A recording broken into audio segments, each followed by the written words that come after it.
दोस्तों आज की इस वीडियो के अंदर मैं आपको बताऊंगा कि अमेज़ॉन के सेलर पैनल पर आपको कोई भी अगर ऑर्डर जो होता है वो रिसीव होता है और रिसीव होने के साथ ही जो प्रोडक्ट आप लिस्ट करते हैं और लिस्टिंग के बाद में आपका सेफ्टी क्लेम जो होता है, यानी कि जब कस्टमर को वो डिलीवर्ड होता है और डिलीवर्ड होने के बाद जब आपको कस्टमर की ओर से रॉन्ग रिटर्न रिसीव होता है और आपका सेफ्टी क्लेम अप्रूव हो जाता है, फिर भी आपको जो है उस ऑर्डर पे प्रॉफिट अर्न नहीं होता है। और कितना प्रॉफिट आपको अर्न होता है और इसके साथ ही प्राइसिंग की जो कैलकुलेशन है वो आप किस हिसाब से इसमें करेंगे, तो वो सारी बेसिक सी डिटेल्स जो होती है, इसके साथ ही पेमेंट से रिलेटेड और भी इसकी जो डिटेल होती है उसका मैं कंप्लीट इन्फॉर्मेशन आपको इस वीडियो में दूंगा। तो यहाँ पर आप देखेंगे अमेज़ॉन का मेरा सेलर पैनल है और इसमें वो ऑर्डर आपको दिखा देता हूँ। सबसे पहले वो कौन सा ऐसा मेरा ऑर्डर था और जो कस्टमर को मैंने उसको डिस्पैच किया, डिस्पैच करने के साथ ही जब मेरे को रिटर्न रिसीव हुआ तो मेरे को रॉन्ग रिटर्न रिसीव हुआ था। तो पहले मैं आपको ऑर्डर दिखा देता हूँ। ऑर्डर के अंदर मैंने यहाँ पे सेफ्टी क्लेम, क्योंकि मैंने उसका जब मेरे को रॉन्ग रिटर्न रिसीव हुआ था तो मैंने सेफ्टी क्लेम उसका फाइल किया था। तो यहाँ पर आप देखेंगे ये वाला एक प्रोडक्ट है। आप देखेंगे कि ये स्टील की जो है मिनी डोलची है। तो जैसे कंटेनर है, ये मैं आपको दिखा देता हूँ। ये प्रोडक्ट अभी भी अमेज़ॉन पे लाइव है और आप देखेंगे मैं इसको जो सेल कर रहा हूँ 670 का है और प्लस इसमें शिपिंग चार्ज और एक्स्ट्रा इसमें ऐड हो जाती है। तो अप्रॉक्स 750 प्लस का इसमें सेल हो रहा है अमेज़ॉन पे। तो ये वाला प्रोडक्ट अभी भी लाइव है और अब इसी का मैं आपको दिखा देता हूँ कि सेफ्टी क्लेम जो मेरे को यहाँ पे दिया गया है वो दिया गया है 297.18। तो आप देखेंगे कि जो मेरी सेलिंग प्राइस है, सेलिंग प्राइस आप देखेंगे कि 700 प्लस की सेलिंग प्राइस है। अप्रॉक्स 750 प्लस की इसकी शिपिंग को भी मैं इसमें ऐड कर देता हूँ तो अप्रॉक्स यहाँ पे 750 प्लस की मेरी इसमें सेलिंग प्राइस होती है। और अगर यही प्रोडक्ट जो होता है कस्टमर को सक्सेसफुली डिलीवर्ड हो जाता है तब मेरे को कितना इसमें पेमेंट मिलता है वो चीज़ भी मैं आपको दिखा देता हूँ। और इससे पहले मैं आपको दिखा देता हूँ कि इसके बदले मुझे कौन सा प्रोडक्ट रिसीव हुआ। तो रिसीव में आपको प्रोडक्ट भी दिखा देता हूँ। जैसे यहाँ पे मैंने इमेजेस, जो सेफ्टी क्लेम आप फाइल करते हैं तो उस केस में आपको इमेजेस आपको शेयर करनी होती है। तो मैं यहाँ पर वो इमेज आपको दिखा देता हूँ कि मुझे कौन सा प्रोडक्ट इसमें रिसीव हुआ था। तो आप देखेंगे ये वाला, मतलब मैंने जो उसमें एक नई जो है स्टील की कंटेनर भेजा था और मुझे जो यहाँ पे आप देखेंगे कि यूज़ प्रोडक्ट और एक तरह का पुराना जो स्टील का जो डब्बा होता है वो मुझे रिसीव हुआ था और इसी का मैंने सेफ्टी क्लेम फाइल किया था और तभी जो मेरे को यहाँ पे इसका जो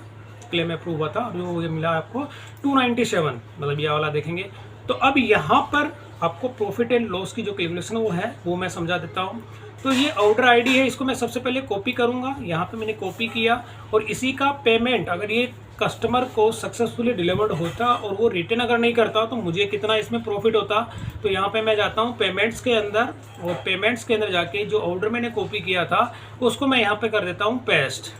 तो जैसे मैंने यहाँ पे ऑर्डर को पेस्ट किया और मैं करता हूँ सर्च। तो जैसे मैं इसको सर्च करता हूं तो आप देखेंगे इसके जो अलग अलग मतलब पैरामीटर्स के अंदर आप देखेंगे सबसे पहले ये ऑर्डर मेरे को रिसीव हुआ था 1 जून को। तो 1 जून को जब ऑर्डर रिसीव हुआ था तो उस टाइम जब ये पिकअप होने के साथ ही ये बिलिंग जो जनरेट हुआ था 125 रुपये मेरे से शिपिंग चार्ज अमेज़ॉन ने ले लिया था। यानी जैसे ही आपका ऑर्डर पिकअप होता है तो ये अमाउंट आपके कमीशन में से, जो आपका अमेज़ॉन के सेलर पैनल पे जो कमीशन आपको दिखता है उसमें से ये लेस हो जाता है।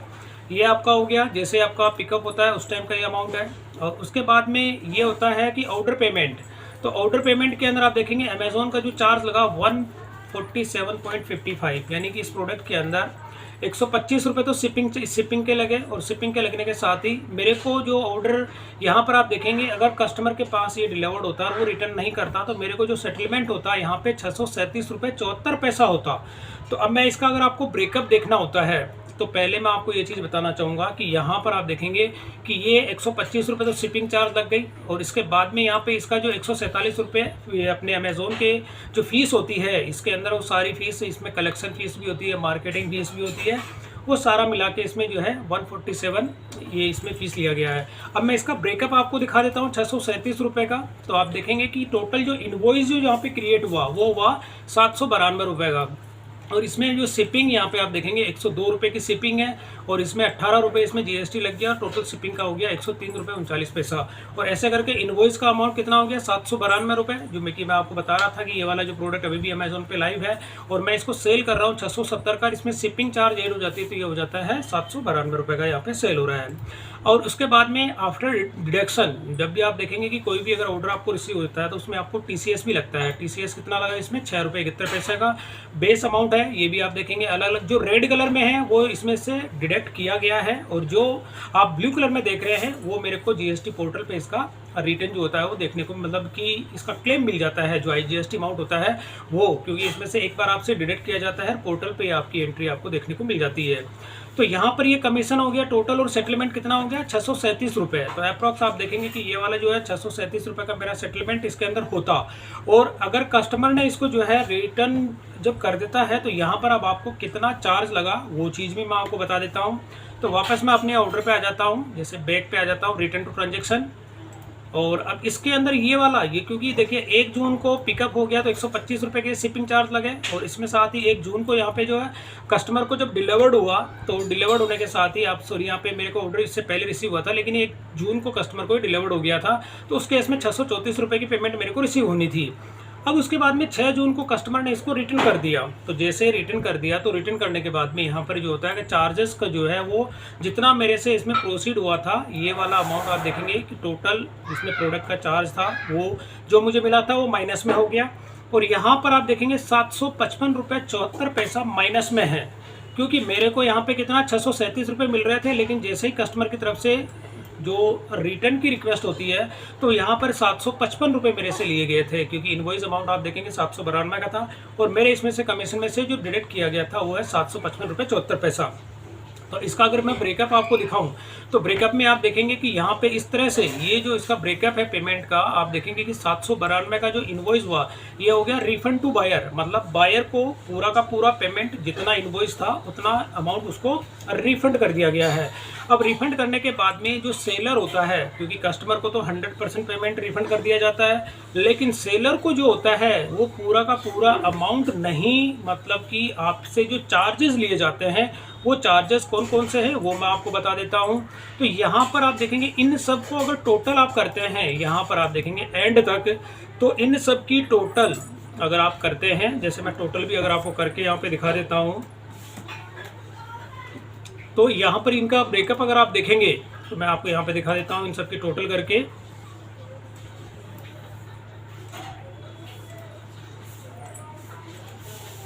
तो सबसे पहले 6 रुपये 71 पैसे का अमाउंट है,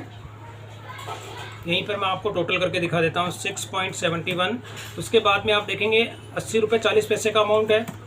और इसके बाद में 30 रुपये का है। फिर आप देखेंगे कि यहाँ पे 5.40, और इसमें फिर माइनस में 100, क्योंकि आपसे जो माइनस के 100 रुपीज़ ये इसमें रिवर्स शिपिंग के चार्जेस होते हैं, और इसमें जो GST लगती है वो भी आपसे ली जाती है। और इसमें आप देखेंगे कितना 14 रुपये 64 पैसे का अमाउंट है, और फिर इसमें जो हो गया 2.64। अगर मैं इन सब की टोटल कर लेता हूँ, जैसे मैंने टोटल किया तो आप देखेंगे कि टोटल अमाउंट कितना हो गया, पहले 21 रुपये 79। तो अब अगर मैं यहाँ पर इन सब का जो होता है एक बार पहले से चेक कर लेता हूँ कि डाटा कंप्लीट ठीक है कि नहीं है। 6 रुपये 71 पैसा हो गया, 80 40 हो गया, और इसमें एक अमाउंट रहता है यहाँ पे 14 रुपये 47 पैसे का अमाउंट मैंने यहाँ पे ऐड नहीं किया, तो वो मैं अमाउंट यहाँ पे ऐड कर देता हूँ।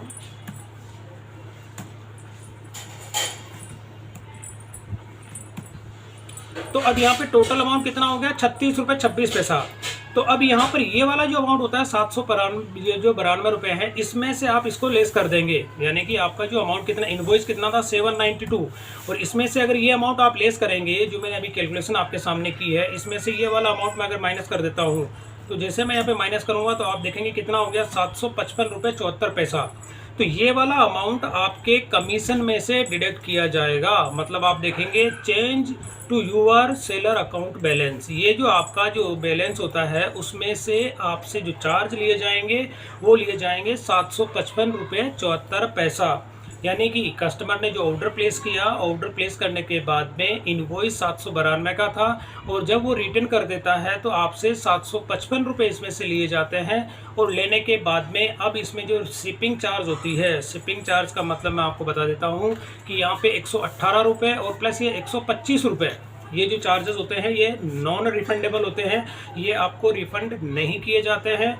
तो मैं अगर आपको बात करूं प्रॉफिट की, तो प्रॉफिट के अंदर क्या होता है, सबसे पहले आपसे जो चार्ज लिया गया 118 रुपये, तो ये यहाँ पर आप देखेंगे कि रिवर्स शिपिंग का चार्ज लिया गया, और 125 रुपये 8 पैसे आपकी जो फॉरवर्ड शिपिंग थी, 125 रुपये 8 पैसा आपसे ये हो गया, ये वाला अमाउंट। और अब इसमें जो बाकी का जो ₹55 है और यहाँ पे ₹36 का जो अमाउंट है, ये वाला अमाउंट भी आपसे ही इसमें लिया जाता है। तो आप देखेंगे कि ये वाला जो अमाउंट होता है इसको भी आप इसमें ऐड करेंगे तो टोटल अमाउंट कितना हो गया, अगर मैं यहाँ पे बात करूँ तो 279।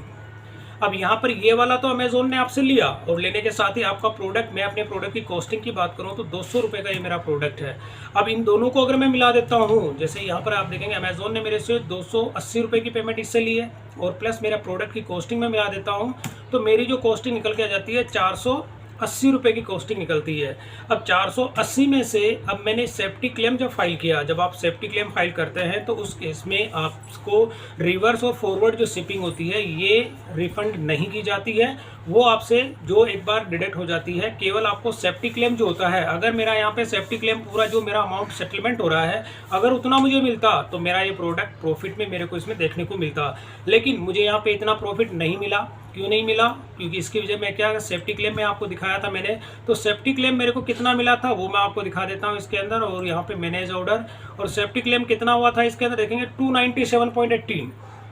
तो यहाँ पर अगर मैं अपना सेफ्टी क्लेम भी इसमें ऐड कर देता हूँ, जैसे सेफ्टी क्लेम का अमाउंट आ गया 297.80,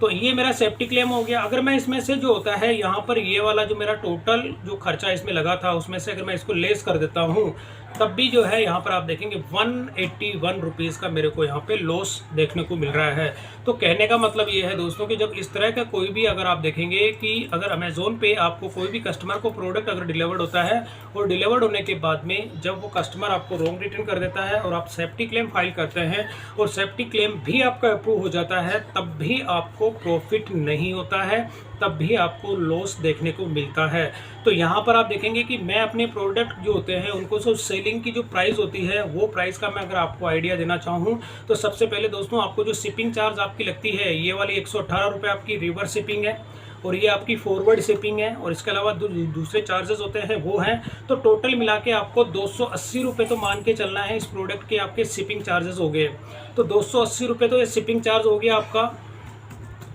और शिपिंग के अलावा इसमें बाकी का आपका जो कमीशन होता है, आप अपना प्रॉफिट कितना रखना चाहते हैं, जैसे इसमें अगर मैं प्रॉफिट की बात करूं तो प्रॉफिट आप इसमें रखना चाहते हैं, जैसे मैं अपना प्रॉफिट इसमें 200 रुपये रखना चाहता हूं। मैं 200 रुपये मैंने अपना प्रॉफिट इसमें ऐड कर लिया। और प्रोडक्ट की जो कॉस्टिंग है, प्रोडक्ट की जो कॉस्ट होती है आपकी परचेजिंग कॉस्ट जो होती है, जैसे तो परचेजिंग कॉस्ट जो है, मैं परचेजिंग कॉस्ट आपको बता दें, परचेज कितना का किया, 200 का ही मैंने परचेज किया। तो अब मैं अगर इन तीनों की टोटल कर लेता हूं तो टोटल करने पर जो अमाउंट कितना निकल के आ जाता है, 680 रुपये निकल के आता है। तो यहाँ पर मेरा आपसे भी यही कहना है, क्या मतलब है दोस्तों, कोई भी अगर प्रोडक्ट जब आप लेते हैं तो लेने के केस में आप इस चीज़ को हमेशा ध्यान रखें कि कोई भी अगर आपकी कॉस्टिंग जो होती है, तो जैसे ये प्रोडक्ट मैंने 200 रुपये का यहाँ पे बाई किया, अगर मैं अपना प्रॉफिट यहाँ पे अगर 200 की जगह 100 भी रख लेता हूँ तो भी अगर मेरा यहाँ पे देखिए जो शिपिंग चार्ज होती है रिवर्स और फॉरवर्ड आपको उस टाइम लेनी है जब प्रोडक्ट आप लिस्ट करते हैं, तो आपको ये दोनों चीज़ें ध्यान में रखनी है। रिवर्स शिपिंग और फॉरवर्ड शिपिंग जो होती है उसकी भी आपको अमाउंट आपके उसके अंदर ऐड कर लेना है और ऐड करने के बाद ही आप अपने प्रोडक्ट जो होते हैं उसको आप लिस्ट करें। तो यहाँ पर मैंने आपको अपनी कॉस्टिंग दिखा दी है दोस्तों, यहाँ पे 680 रुपये है और यहाँ पे मैं प्रोडक्ट को कितने का सेल कर रहा हूँ, 670 रुपये का सेल कर रहा हूँ। तो इस तरह से आप अपने प्रोडक्ट जो होते हैं उनकी कॉस्टिंग को पहले कैलकुलेट करें और कैलकुलेट करने के बाद भी कोई सा भी मार्केट प्लेस हो उसके अंदर आप अपने प्रोडक्ट लिस्ट करें। तो दोस्तों ये थोड़ी सी बेसिक सी गाइडलाइन थी पेमेंट से रिलेटेड और लिस्टिंग की जो प्राइस होती है, आप हमेशा जो कैलकुलेशन का जो मेथड होता है इसी मेथड को यूज़ करें। और बाकी के जो प्रोडक्ट होते हैं किसी भी मार्केट प्लेस में बात करता हूँ, जैसे अमेजोन हो गया, फ्लिपकार्ट हो गया, मीशो हो गया, किसी भी मार्केट प्लेस में अगर आप प्रोडक्ट लिस्ट करते हैं तो ये रिवर्स फॉरवर्ड और अपना जो सेफ्टी क्लेम होता है या SPF होता है या मीशो के अंदर जो क्लेम अगर आप देखते हैं उस क्लेम का रेशो ध्यान में रखते हुए ही अपने प्रोडक्ट की लिस्टिंग की जो प्राइस होती है उसी को आप ध्यान में रखें। अदरवाइज आप अपना जो बिजनेस होता है आपका ऑनलाइन का, वो प्रॉफिट आप उसमें अर्न नहीं कर पाएंगे, क्योंकि आपका प्रॉफिट अगर आपको अर्न करना है तो ये सारी की सारी कैलकुलेशंस आपको अपने प्रोडक्ट की लिस्टिंग के अंदर आपको ध्यान में रखना है। ध्यान में रखने के बाद ही आपको अपनी प्रोडक्ट जो है उसमें लिस्ट करने हैं। तो दोस्तों ये थोड़ी सी पेमेंट से रिलेटेड और सेफ्टी क्लेम से रिलेटेड मेरी वीडियो थी। तो वीडियो पसंद आई तो इसे लाइक और शेयर जरूर करें और मेरे चैनल को सब्सक्राइब करना ना भूलें।